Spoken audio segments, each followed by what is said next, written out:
Tudo bem? Então vamos continuar aqui com a aula 11, em que já abordaríamos um período primeiro em que, como vimos na aula anterior, o fim da Companhia Britânica das Índias Orientais, né? Depois a lei do governo de 1858, e aí o estabelecimento do controle do governo britânico sobre o subcontinente indiano, as reformas que vão vir, né, e as consequências. E aí a gente vai ver também a crescente reação e resistências que vem por parte de lideranças, figuras indianas. Então a gente vai ver mais ou menos aí de 1858 até mais ou menos 1920 e pouco, né, com já aí despontando a liderança de Mohandas Gandhi, o movimento de não obediência, de resistência não violenta. Como é que vai se fortalecendo movimentos políticos, a Liga Muçulmana e o Partido do Congresso Nacional Indiano, questionando a dominação britânica gradativamente nos anos de 1920 e 1930. Então, esse é o aspecto temporal que a gente vai ver na nossa aula agora. Eu peguei aqui umas figuras que são luminares, né, do que a gente fala que é o renascimento de Bengala, ou renascimento bengalês, na região ali onde era Calcutá, a sede do governo, do governador-geral britânico anterior, e depois com o vice-rei apontado pela monarquia britânica. E ali surgem grandes figuras intelectuais e artistas, né? Você tem no meio aí dominando o Vivekananda, que ganhou notoriedade mundial na época. A gente vai falar um pouco mais sobre isso adiante. Então, esse aqui é o mapa em 1858, em que você percebe que a parte mais rosada é a parte do controle mais direto do governo britânico, né? E aí ele vai apontar funcionários e um secretário da Índia para controlar sobre isso. E você percebe que as partes coloridas são aqueles estados não controlados diretamente, né? Você vê a Baluquistão, os Rajputs, o Nizam de Hyderabad, o Sultão de Mysore. A região aqui de Assam foi incorporada junto com a Birmânia. A gente viu isso aula passada em três desgastantes guerras ao longo do século XIX, que vai implodir a monarquia birmanesa, né, da dinastia do Kuomintang. Mas o fato é, você percebe, por exemplo, aqui chega-se a um ponto, depois de 1858, que cerca de 40% do território indiano são considerados estados principescos, que se fala princely states, em que eles são associados, né, aliam-se à coroa britânica, mas eles têm autonomia interna significativa, autonomia fiscal, mas eles devem obedecer a diretrizes militares, além do território. Exige questões também fiscais a ser entregue para o Estado da Índia, o Estado britânico na Índia, né? Entre outros. Então a gente percebe que existe aí, não é toda a Índia que é controlada, ela é um processo muito mais associado, ou se não diretamente administrado em determinadas localidades. Então compõe quase 40%, mais de 560 regentes diferentes, aí eu escrevi errado aqui, tá faltando um que compõe então esse mosaico, né? Bom, o que a lei então da Índia propõe em 1858?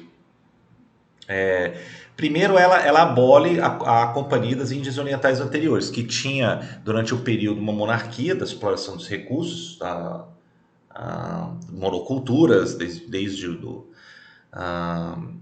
da plantação da juta, do índico, de determinadas culturas, que fez prosperar a companhia, mas a companhia se atolou depois, ao longo do século XIX, em várias dívidas e acusações de corrupção. Então chegou ao ponto que, depois de vários tentativas de investigações parlamentares, você teve a extinção da companhia com essa lei da Índia, do governo da Índia, em 1858. Segundo, eles propõem a designação, a extinção do governador-geral, que era apontado para dirigir a Companhia das Índias Orientais, por um vice-rei. E esse vice-rei seria responsável da Índia perante o Estado britânico. Então ele seria um representante da monarquia, da rainha ou do rei britânico, para os assuntos indianos, né? E o primeiro deles vai ser o Lord Canning, né? Vai ser extinguido também o que antes tinha, que era chamado o governo dual, que tinha um quadro de acionistas e outro tinha um quadro de diretores. Isso às vezes dava muita confusão na época da Companhia Britânica. Isso foi abolido, essa estrutura. E também criou-se um cargo que fica abaixo do vice, que era o secretário de Estado da Índia,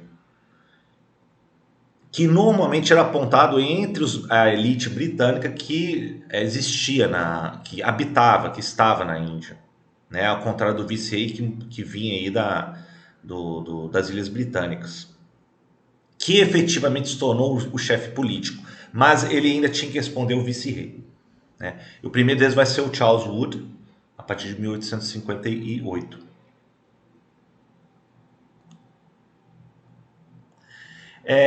Um dos casos, eu acho que até mais prementes, que até notáveis depois do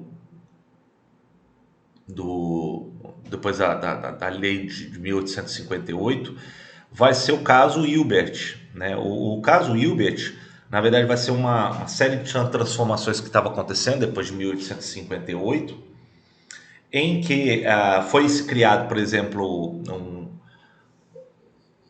cargos para administradores. Então você teria exames para admissão desses cargos de funcionalismo público, que eles falam que era o Indian Civil Service. E esses funcionários eles seriam responsáveis pelos mais altos cargos administrativos.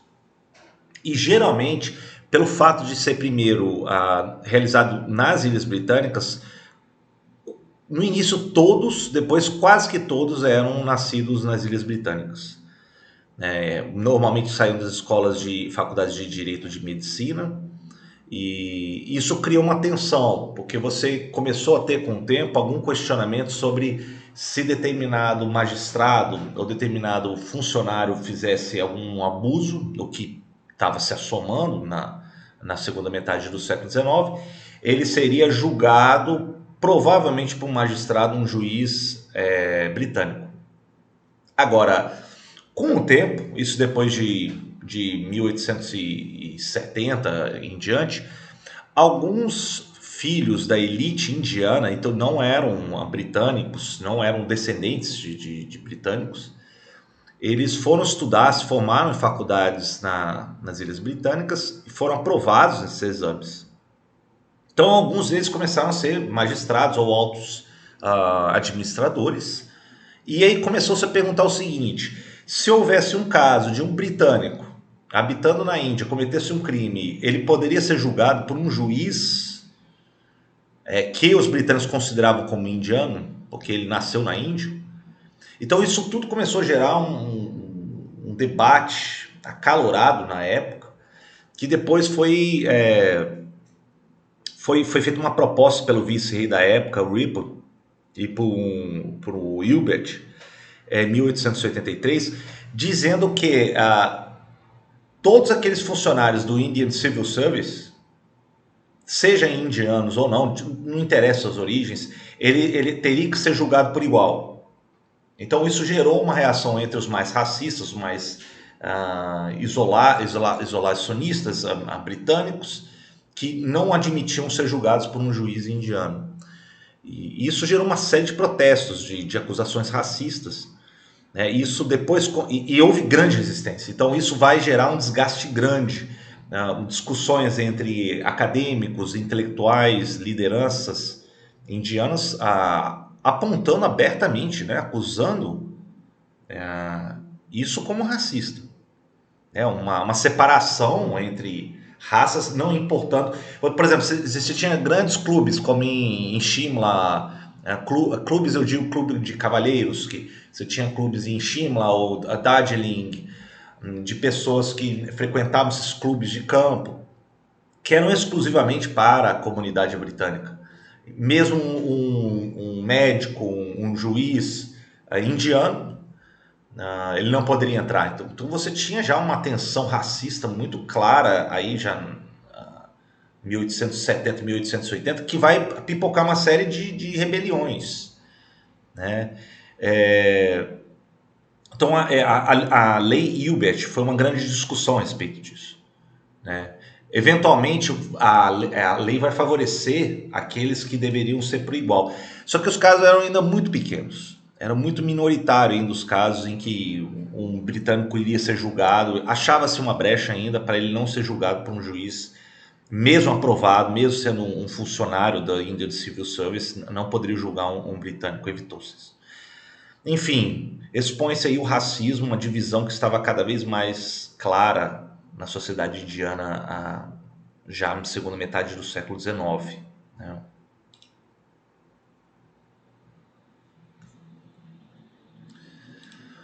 Bom, no campo da economia, você teve uma série de efeitos. Na verdade, o Estado britânico ele pegou o que a companhia deixou para trás, a companhia britânica, a honorável companhia, como se fala hoje com grande ironia, mas o fato é que o Estado britânico ele propôs aumentar a administração e aumentar também a exploração dos recursos lucrativos da Índia, né? Então é um período que chega investimentos externos, né, com relação à plantação da juta, por exemplo, de moinhos de juta na região de Cálcuta, investimento em usinas para têxteis de algodão, em Gujarat, região de Bombaim, né? Tudo isso vai provocar uma série de colapso e de falência das indústrias tradicionais indianas. Os bens, geralmente eram esses produtos que tinham, por exemplo, os têxteis indianos já eram muito famosos, mas quando chegam produtos de fora, isso provoca um desmonte dessa indústria têxtil ah, indiana. Também esse investimento em monocultura vai ter uma série de consequências desastrosas em termos de falhas de colheita. As pessoas não tinham mais o que recorrer em períodos de seca para determinados alimentos tradicionais, como o arroz, o trigo, né? Então você tem uma mudança econômica com efeitos sociais muito fortes. A entrada de produtos britânicos eram muito mais baratos, então isso vai provocar uma série de consequências. Por exemplo, você tem dados aí que a Índia, quando os britânicos entram na Índia lá no século XVIII e começam a atuar, a economia indiana respondia por 17% aproximadamente do PIB mundial, uma estimativa. E depois, quando os britânicos deixam a Índia em 1947, a estimativa de que o produto interno bruto da Índia respondia nem a 1% da economia mundial. Então houve um efeito muito deletério, né, duradouro com a economia indiana durante o período da administração britânica. E eu acho que as consequências piores, em termos humanitários, são as grandes fomes. Você tem, por exemplo, 25 grandes fomes que vão assolar. Deixa eu diminuir aqui minha imagem. Vão assolar a Índia. Isso vem desde a região mais ao sul, em Tamil Nadu, em Bihar no norte, em Bengala no nordeste, resultando aí, somando tudo, mais ou menos 30 a 40 milhões de mortos por fome na Índia, né? Aqui você tem imagens em Madras, em Tamil Nadu, de grãos sendo estocados em 1877 e fotos da época de pessoas já sofrendo os efeitos da fome. Teve uma notória fome em região de Bengala em 1876, 78. A estimativa é de que 5, 6 milhões tenham morrido de fome. Isso foi um grande escândalo que depois Lord Curzon tentou corrigir isso, uma série de leis, né? Mas eventualmente isso vai provocar uma série de indignações, revoltas entre vários setores da Índia, né?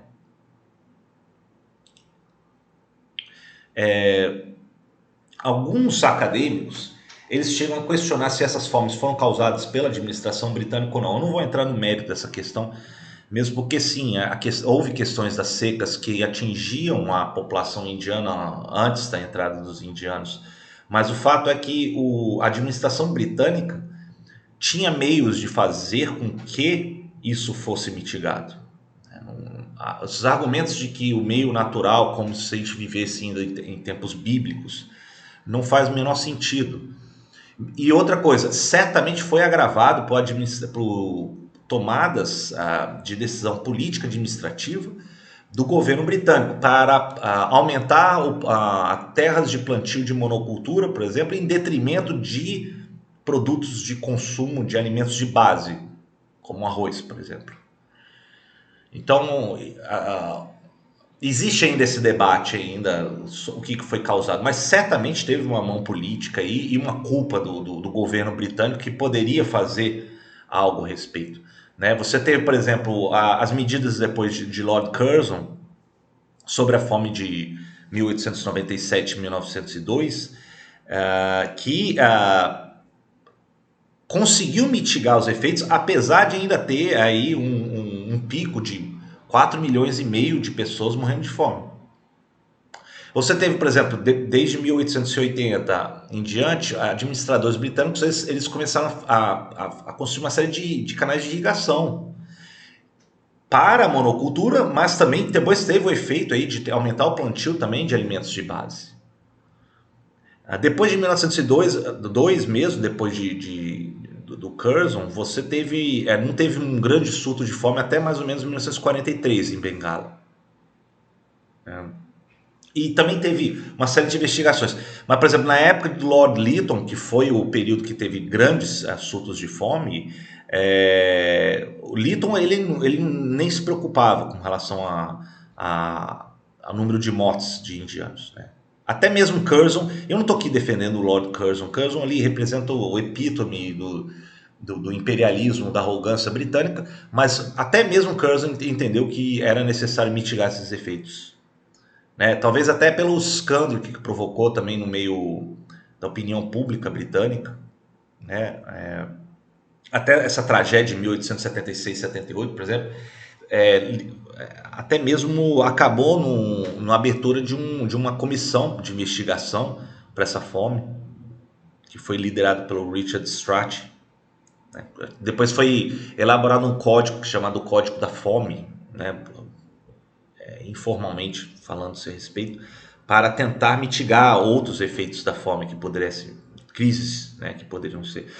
Agora, também os britânicos eles implementaram primeiro o ensino do inglês, isso veio inclusive muito com a assistência do Macaulay, que ele achava que as línguas indianas eram inúteis e que pelo vestígio lá do utilitarismo, do James Mill, que a gente viu na aula anterior, passou por cima de todo respeito com relação às línguas, costumes e culturas tradicionais indianas. E passou a ser obrigatório o ensino do inglês nas escolas indianas. Né? Também houve o estabelecimento e investimento na malha ferroviária, mas eu acredito que isso foi muito mais para escoar os produtos e sim a mobilidade de mão de obra para essas plantações, certamente, e também para questões militares, para a movimentação de tropas. Né? Então não existe esse argumento ainda ingênuo de que os britânicos deixaram como legado o inglês ou a malha ferroviária, que hoje é o maior empregador do mundo, né? Uma empresa pública hoje, ou capital misto, que emprega milhões de indianos. A malha ferroviária indiana é impressionante, só que não foi para beneficiar a população indiana, ela foi muito mais no sentido de mobilidade da mão de obra civil, militar e para os rendimentos do escoamento dos produtos. Né? Então eu acho que isso é interessante a gente levar isso em consideração sobre o legado que os britânicos vão deixar, vão, claro, implementar, vão investir na Índia britânica, mas o retorno que a Índia dá para a economia britânica é muito maior.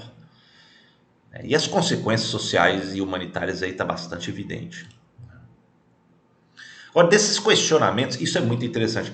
começa a surgir uma série de lideranças. Então, aquele primeiro slide que eu coloquei de algumas lideranças vem do que é chamado o Renascimento Bengali, de Bengala, porque não é somente em Bengala, existem outros pensadores, como o Aurobindo, o grande Aurobindo, que depois se refugia num enclave francês em Pondicherry, ali em Tamil Nadu, mas existem vários que começam a denunciar os abusos e começam a repensar até uma reforma indiana. Então você tem a figura, por exemplo, do Ram Mohan Roy aí, que ele propõe, ele é um Brahmane, ele é da casta dos Brahmanes, ele propõe uma reforma do brahmanismo para atender denunciar os abusos do passado, que realmente, por exemplo, a prática da autoimolação feminina, com a morte do viúvo, que era o sati, o casamento infantil, né? A discriminação, a separação de castas, isso tudo, o Roy, ele propõe um revigoramento desse pensamento do brahmanismo, entendendo que existiam os fundamentos do pensamento do brahmanismo, do hinduísmo, ele não ia contra a modernização e nem mesmo a universalidade do pensamento. E isso que ele fala que é a corrente tentando revigorar esse pensamento para as mudanças do século XIX, que é o Brahmo Samadhi. E o Roy foi a grande figura inspiradora. Ele serve para a inspiração para todas as gerações posteriores, que buscam as raízes da filosofia, das ideias indianas para se adequar às reformas prementes do século XIX que estavam em andamento.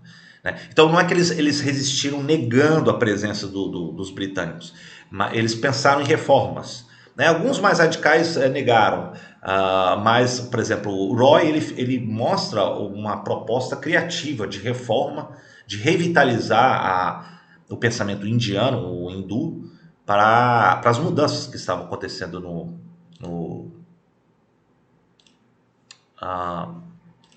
século XIX. Né? O Roy, inclusive, é considerado o pai do renascimento bengalês. Né? Todo ele teve uma série de efeitos depois que tenta... Por exemplo, o Brahmo Samadhi, ele acredita que as doutrinas do brahmanismo podem ser base para qualquer religião que possa ser adotada. Então ele não é exclusivista. Né? Que o Brahmo Samadhi acredita que existe uma existência de uma divindade suprema, né, que perfaz todos, e de que o culto a essa divindade suprema ela não precisa nem de ritos determinados, nem de intermediação, nem de local, nem horário. Né? É interessante que eu acho que o Roy ele pega muitos elementos do hinduísmo, do islã, do deísmo do século XVIII, de maçonaria, de estudos dos Vedas e dos Upanishads, né? O Brahmo Samadhi do Roy também propõe, como eu falei, combater a questão da sati, da poligamia, do casamento infantil, do sistema de castas, né? Ele também propõe a defesa de herança, para os direitos de herança para as mulheres, né? Enfim, todos os males sociais ele buscou propor aí nessas ideias do Brahmo Samadhi, que deveria haver uma universalização da educação, também baseados em ideias de reformas sociais, e por assim vai. Então estou pegando só algumas ideias aqui de Roy e do Brahmo Samadhi para vocês. Outro vai ser o Vivekananda. O Vivekananda, na verdade, aqui à direita, ele vai se basear muito nas ideias do Ramakrishna. E o Ramakrishna ele era adepto, tal como Shankara, do Advaita, que depois vai sendo elaborado depois nos comentários mais finais dos Vedas, né? Daí o termo Vedanta. Que o Advaita, vocês sabem que defende a questão do unitarismo, né? De que existe nossa essência dentro de cada ser, e essa essência é a mesma que existe divina. Resumindo, e de que, por exemplo, o que Ramakrishna defende é de que pela sua sabedoria, pela sua iluminação, você conseguiria, no seu ciclo de vida, romper os ciclos de sofrimento, que é o samsara, não precisando acreditar nem por uma outra reencarnação, você consegue isso no seu tempo de vida, dependendo do que você ensina e ilumina. E essa libertação, que é chamada moksha, é possível dentro dessa filosofia defendida por Ramakrishna. O Vivekananda, ele vai ficar muito famoso, que depois haverá um congresso mundial de religiões em Chicago, no final do século XIX, e ele defende, ele traz as ideias do Ramakrishna. Então, as ideias hindus começam a ganhar notoriedade no Ocidente, a partir, principalmente com o Vivekananda. O Vivekananda vira uma grande figura, mas ele se inspira muito nas ideias de Shankara e de Ramakrishna. Então tem um longo sombra atrás aí do que Vivekananda vai propor, né? Do que ele vai mostrar para o Ocidente. E talvez uma maior estrela seja o Rabindranath Tagore. Vai ser o primeiro não europeu a ganhar o Prêmio Nobel de Literatura em 1913. E Tagore, ele escreve, por exemplo, Gandhapati, entre outros grandes livros, que vai trazer a literatura indiana para a luz do Ocidente, para que as pessoas conheçam, que até então era muito desconhecido, né? Tagore, as linhas de Tagore são muito carregadas de espiritualidade muito elegante e mágica, né? Ele é um expoente do que tem de melhor do pensamento. Ele é um Bengali, ele traz tudo do pensamento do universalista, humanista, e até mesmo ele até atenta contra o nacionalismo, por ele propor que as ideias da humanidade são universais, elas não diferenciam-se isso, né? Suas composições são muito líricas, escreve até numa maneira bem coloquial, naturalista e muito contemplativa. Então eu acho que foi uma tradução, existem traduções famosas como de Yeats, que vai chegar ao público britânico e depois vai chegar por outras traduções para o mundo, mas eu acho que o Tagore ele vai ser o máximo representante desse renascimento bengalês. E inclusive até seus versos, hoje eles vão ser o verso, por exemplo, da Índia, o Janagana Mana, e até mesmo o hino de Bangladesh, o Amar Shonar Bangla, e até mesmo o hino nacional do Sri Lanka é baseado em versos de Tagore. Então ele tem uma grande influência depois, né? Ele vai ser um dos maiores expoentes desse contexto do renascimento bengalês, que começa a denunciar também os abusos da administração britânica. Mas no caso de Tagore, ele é um filósofo, um escritor, um compositor, um pensador de reformas e até mesmo pintor, que ele propõe pensar a questão da humanidade.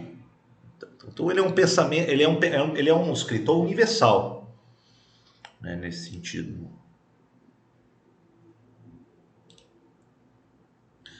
Bom, depois de 1909, você tem uma série de pressões. Primeiro você tinha até o estabelecimento, deixa eu voltar aqui, da fundação do Partido, ou do Congresso Nacional Indiano, vou falar o CNI, em 1885, em que várias figuras, o Tilak está aqui presente, o Gokhale, o Ali Jinnah vão estar aqui presentes, os primeiros membros, esse aqui é o primeiro encontro deles. São muitos intelectuais, muitos artistas, líderes espirituais, muitos também vindos aí do renascimento bengalês, que vão propor uma série de leis, não necessariamente para expulsar os britânicos inicialmente. Nós temos que entender que esses são pessoas da elite indiana.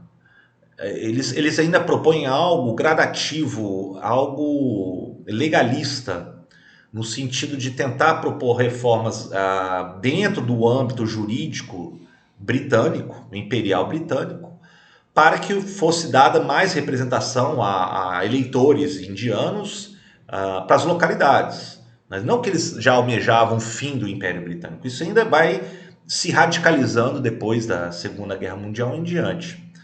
Mas marca-se esse Congresso Nacional Indiano. Esse partido até hoje é muito presente nas eleições indianas. E aí eu vou voltar aqui para 1909. Em 1909, logo antes da Primeira Guerra Mundial, você tem a proposta das leis do secretário da Índia, que era o Morley, e o vice-rei, que era o Conde de Minto, né? Essas propostas, eles começam a contemplar alguma participação que antes era praticamente nulo,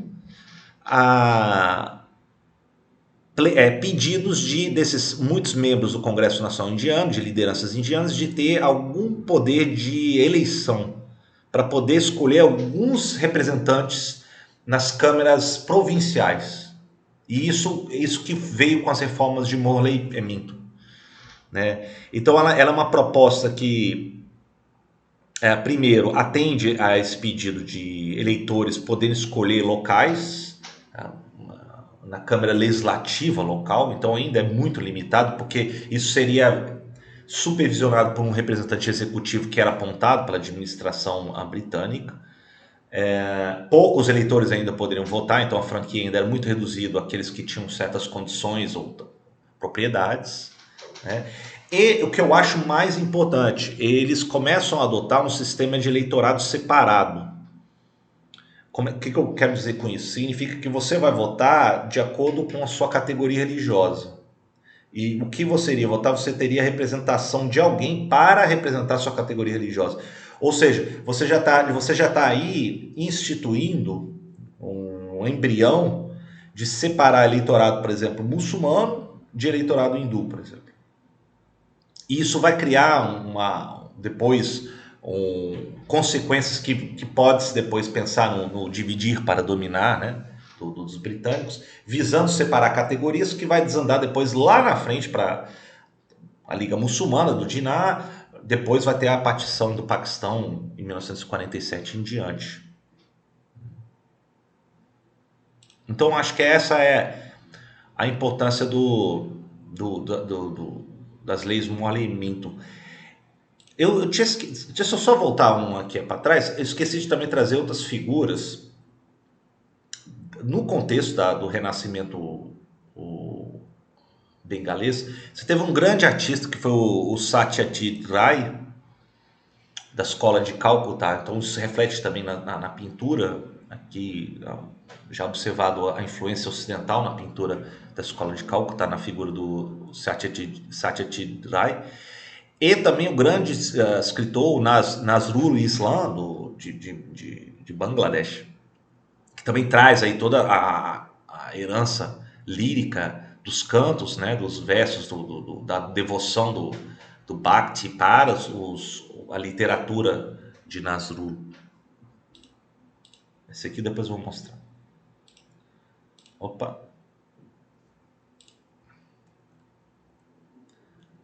Bom, com a separação dos eleitorados em questões de categorias religiosas, você tem então já em 1906 a fundação da Liga Muçulmana. O Jinnah, que estava presente lá na fundação do Congresso Nacional Indiano, ele começou a advogar isso muito com as ideias do Said Ahmed Khan, de que entendia que deveria a Índia ser governado em duas nações. Uma nação, a maioria muçulmana, para proteger essa minoria muçulmana, e uma que deveria ser administrada por em cima de uma nação hindu ou não muçulmana. Essas ideias vão ser um embrião do que hoje é o Paquistão, porque você tem Jinnah já vindo com a Liga Muçulmana em 1906. Aconteceu algo muito importante também durante essa época, porque logo antes de 1906, na época quem era o vice-rei era o Lord Curzon. E o Curzon, ele vendo que Bengala era o foco da resistência, do renascimento, ele pensou, fez uma proposta de dividir Bengala numa parte em duas.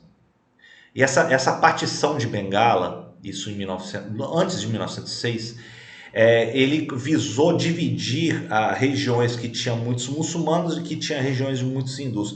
Muitos bengalis ficaram inconformados com isso, porque isso enfraqueceria os pedidos, o poder de representação e de organização, tá, desses bengalis diante da coroa britânica. E muitos muçulmanos perceberam isso também, né? Perceberam que estavam começando a ficar cada vez mais em minoria. Então, nisso catalisou o processo da criação da Liga Muçulmana, que vai ser liderado pelo Ali Jinnah. Então, essa decisão do Curzon, ela vai ter, junto com as leis Morley Minto, de colegiados separados por religião, isso vai ter vai ser como uma bola de neve, vai ganhar monta lá na frente, de separação de identidades de indianos muçulmanos ou não muçulmanos, desastroso para o futuro da integridade territorial indiana, né? E outras lideranças começam a despontar no CNI, né, no Congresso Nacional Indiano, o partido. Entre eles o Tilak aqui em cima, que vai ser o mais radical, que propõe uma quebra maior e luta, resistências, né, boicotes, manifestações contra o governo britânico. E o Gokhale, que está aí à esquerda, que ele é muito mais moderado, que ele acha que ainda há espaço para negociação, moderação com o governo britânico. Mas todos eles almejam o mesmo fim, que é a questão do Swaraj, né, que é a questão do autogoverno, do autodomínio, depende de como se traduz esse termo do Swaraj, que deveria gradativamente o controle, a administração indiana deveria ir para os indianos e não servir aos propósitos da coroa britânica, para uma elite britânica que estava cada vez mais se isolando, né? Inclusive nessa época, deixa eu só pegar aqui, por exemplo, em 1911, você tem, por exemplo, a coroação do rei Jorge V da Inglaterra, a rainha Maria também está ali presente, e eles fizeram uma grande cerimônia em Delhi. Esse é o Durbar de Delhi, né, com esse estrado imenso em cima deles que se chama Dai. Essa cerimônia ela foi gigantesca e em 1911, com a cerimônia do Durbar de Jorge V, o único em que o monarca britânico vai para ser coroado como imperador da Índia, né, também é o único primeiro que acontece dessa natureza. São milhões de pessoas que comparecem de todos os cantos do Império Britânico, mas antes de tudo isso foi uma maneira teatral dos britânicos afirmarem o seu poderio diante dos indianos. O que tinha antes sido a capital em 1900 até antes de 1911, que era Calcutá, ela se transfere para Delhi. E Delhi era a capital do Império Mogol.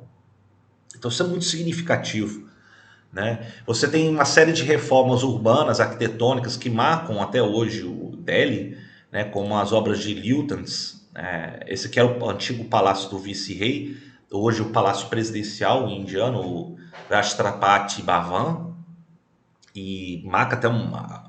Lutens, ele não somente supervisiona essas grandes bulevares, né, avenidas, monumentos em Delhi, mas também ele cria a parte mais ao sul de Delhi, bairros inteiros, são praticamente cantões isolados para os funcionários britânicos, totalmente diferente da parte mais antiga de Delhi, mais ao norte.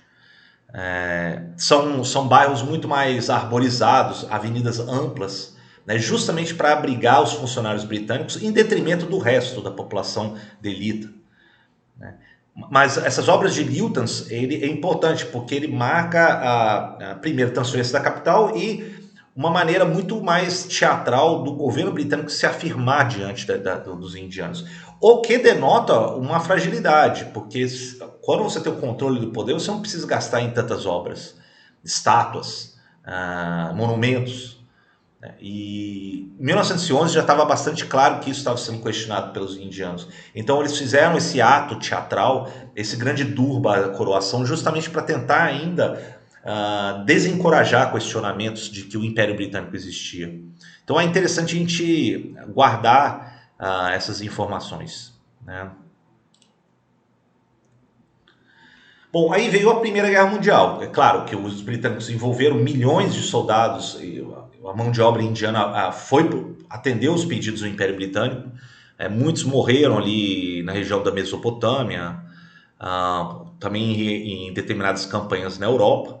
Né? Então, os esforço de guerra indiano fez muita diferença para os esforços de guerra britânico.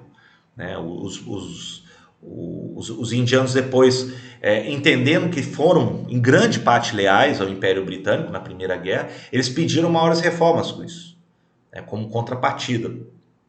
E disso você teve uma série de reuniões depois da segunda, durante a Primeira Guerra, entre elas o pacto que foi feito de lideranças do Congresso Nacional Indiano, representados aqui até pelo Tilak aqui, e o Jinnah, bastante jovem aqui, né, representante da Liga Muçulmana, entendendo o seguinte, que eles sim deveriam apoiar o esforço de guerra britânico, mas na contrapartida de que os britânicos depois aprovariam reformas maiores para uma autonomia, representatividade e autonomia indiana depois da Primeira Guerra Mundial. E de que com que eles chegaram num acordo aí, embora isso sempre vai ser algo muito sensível nas negociações entre o CNI e a Liga Muçulmana, vai ser a separação ainda por categorias religiosas nas eleições. Claro, beneficiando as minorias que tinham uma representatividade separada, que são os muçulmanos, a Liga Muçulmana.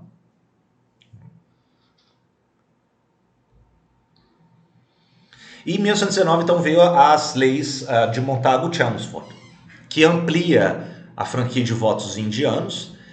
Maior autoridade era dado para os conselhos legislativos, que tinha que ser previsto em 1909, né, em espaços legislativos provinciais e locais, né? Mas ainda assim os poderes executivos ainda permaneciam respondendo ao vice-rei e a Londres. Então ainda era muito tímido essas reformas, o que já começou a gerar um sério desgaste entre muitas lideranças indianas, né? No esteio dessas reformas veio um sistema que foi denominado como diarquia, que foi muito problemático, porque existia aqueles departamentos do governo que poderiam ser eleitos pelos indianos e poderiam ser eleitos indianos por eleitores indianos que seriam responsáveis apenas por áreas de menor impacto poder, que eles falavam que eram considerados, como o Lionel Curtis fala, são regiões de construção. Então, por exemplo, agricultura, educação, obras públicas, entre outros. Né? Agora, e mesmo esses ficariam ainda responsáveis perante o legislativo, que ficaria submetido ao executivo do governo, do secretário da Índia e pelo vice-rei indiano. Agora, os departamentos mais cruciais, que são chamados de aço, né, eram, por exemplo, as finanças, as receitas, assuntos internos, segurança, em termos militares, em termos também de política externa. Isso tudo era ainda mantido por conselheiros executivos que, se não eram todos britânicos, tinham que se submeter ao executivo do secretário da Índia ou do vice-rei. Então, no final das contas, as reformas de 1919 ainda eram muito limitadas, né? Davam pouca autonomia local em alguns assuntos, mas não a setores estratégicos da soberania indiana. E junto com 1919 veio um comitê, que é chamado Comitê Rowlatt, de um juiz aí, ilustrados, em que entendi que qualquer manifestação que pudesse questionar, na época, logo antes, a participação na Primeira Guerra Mundial, ou questionar o sistema britânico, então poderia ser colocado em dúvida a questão da lealdade ao Império Britânico, ou seja, em atos de sedição, esses membros poderiam, por questões de traição, poderiam ser presos sem julgamento, de acordo com essas leis que veio no esteio de 1919, das leis de Chelmsford e Morley, depois decorrente dessa Comitê Rowlatt. Isso é muito grave, porque todo ato que depois foi considerado como sedicioso, uma traição à lealdade, ou seria alta traição e seria prontamente preso. Então, por exemplo, Gandhi, Nehru, vários depois líderes do Congresso Nacional Indiano, eles foram presos várias vezes por isso, né, sem qualquer direito a julgamento. E logo depois vem o massacre que aconteceu em Amritsar, em Punjab, né, uma cidade das mais sagradas dos Sikhs no noroeste indiano, que reuniu-se nessa praça, que é a Praça Bagh, né? Então a Praça Jallianwala, que só tinha uma saída, vários manifestantes armados questionando os efeitos da lei Rowlatt, também da recessão econômica que abateu sobre a Índia Britânica depois da participação na Primeira Guerra Mundial, ao lado da coroa britânica. E que o comandante da época, o Reginald Dyer, ele decide então, para essa única entrada, abrir fogo contra essa multidão. Isso vai provocar uma revolta de inúmeras lideranças, né? Muitos que estavam ali tentando pleitear uma negociação, reformas legalistas com a coroa britânica da época, as lideranças indianas, como por exemplo já começa a aparecer o Gandhi, que veio da África do Sul como advogado, formado nas Ilhas Britânicas. Depois ele lá na África do Sul, ele começa a entender a questão da discriminação racial e da diferenciação jurídica que existe dependendo na categoria em questão. E ali ele percebe que pelas leis Rowlatt de sedição e pela massacre que aconteceu em Amritsar, em Jallianwala, ele começa a perceber, então, junto com outros, que o governo britânico na Índia não vai abrir mão tão cedo e vai ser muito brutal na sua dominação. Então aí você já começa a ter um elemento até da radicalização de muitos líderes indianos pedindo já, assim, a imediata autonomia e independência da Índia, né? Então aí já há uma mudança de quadro aí. Então a indignação de Mohandas Karamchand Gandhi, né, depois vai ganhar o título da grande alma, Mahatma, que eventualmente ele vai despontar primeiro com uma liderança social. Ele busca muitas inspirações na filosofia indiana, embora ele mesmo, como o Tagore fala, que o Gandhi era o menos indiano que ele conhecia, pelo fato de ele ter vivido tanto tempo fora. Ele assimilou ideias também do cristianismo, do protestantismo, de outras religiões. Ele tinha um profundo respeito, inclusive, com relação aos muçulmanos, tanto que isso vai se refletir na sua vida, as suas ideias políticas. Mas o Gandhi, ele vira uma figura no qual ele tem uma disciplina, uma autodisciplina e um apelo social muito grande na população indiana. Hoje em dia se questiona muito a questão de Gandhi, né? Claro, quando ele estava na África do Sul, ele não considerava os direitos dos nativos, dos negros africanos. Ele inclusive chamava eles de kafir, que é um termo pejorativo no Islã, que se refere aos infiéis, né? Pagãos. Ele depois teve questões aí de caças, enfim, isso. Ele era um homem do seu tempo, né? Não é que hoje você tem muitos falam, mas Gandhi era o homem perfeito. Não, ele tinha muitos seus defeitos, tinha muitas questões do seu tempo, mas o fato é que ele teve um grande impacto social no imaginário indiano e depois no mundo. Então Gandhi, por repetidas vezes, até pelo efeito da lei Rowlatt, ele foi preso por sedição e ele permanecia fiando, por exemplo, em defesa do algodão, da indústria têxtil indiana. Ele permanecia na prisão desse jeito, desse ato. Ele tinha um autocontrole tão grande que ele muitas vezes fazia greve de fome como uma maneira de protesto político, né? Ele carrega com ele até algumas coisas que remetem até a ideia do Atma.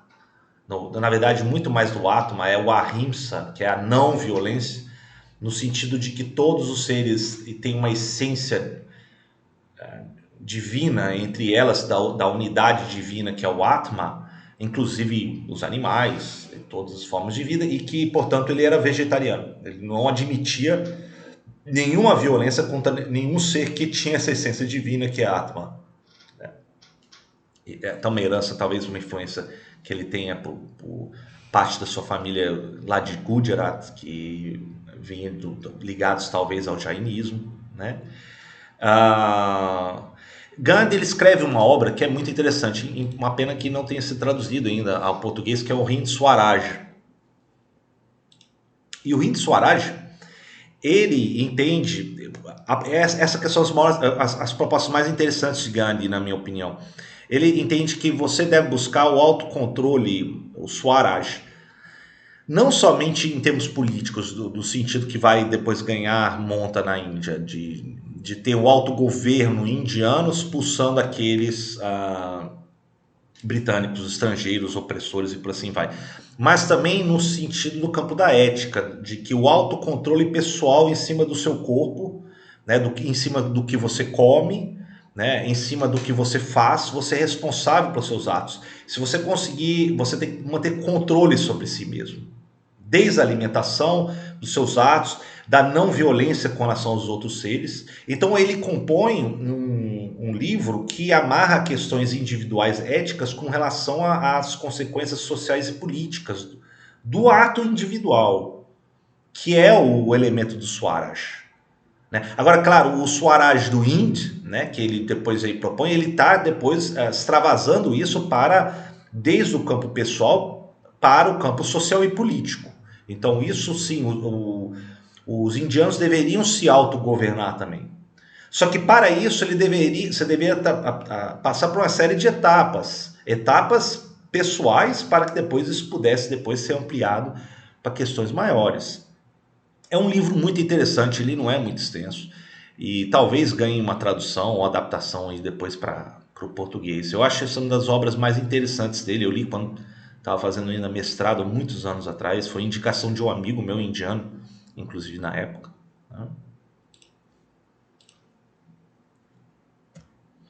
Bom, esse já é o último slide. Eu acredito que a gente já está entrando já na década de 20. Primeiro, o que a gente tem na década de 20? A gente tem uma radicalização de vários setores da Índia, propondo já a imediata retirada dos britânicos. Então já não chega nem a ser negociado, nem ser mais gradativo como era a boa parte da postura do Congresso Nacional Indiano anteriormente. Lembrando que Gandhi toma a presidência do partido do Congresso Nacional Indiano de 1919-20 até 1929. Gandhi, ele vai ter uma série de desilusões com relação à negociação com a Liga Muçulmana, com muitos membros, inclusive do Congresso Nacional Indiano, que não concordavam com suas posturas. Muitos acusaram ele de ser ingênuo demais em buscar negociar com o governo em Londres. A gente vai ver na próxima aula também a série de rodadas que vai se dar na década de 20 e 30 de representantes do CNI, do Congresso Nacional Indiano, de lideranças indianas, com o governo britânico em Londres, né? Mas o fato é que ela é muito insatisfatória. Então, os movimentos de boicote começam a somar na Índia. Um deles, dos mais famosos, vai ser um movimento pan-islâmico, que Gandhi defende, né, que vai ser um movimento do Khilafat, que é buscar restaurar a lealdade ao último califa otomano que tinha sido derrotado na Primeira Guerra Mundial. Então, muitos muçulmanos eles temem perder essa figura, essa unidade pan-islâmica no mundo, em torno da figura do califa otomano, que depois chega a ser abolido, em 1922, 24, salvo engano. E claro, vai ter o esvaziamento desse movimento Khilafat. Só que Gandhi ele está muito junto às reivindicações muçulmanas. Gandhi ele entende, junto com Nehru, com várias outras lideranças CNI, de que eles deviam fazer parte da Índia independente.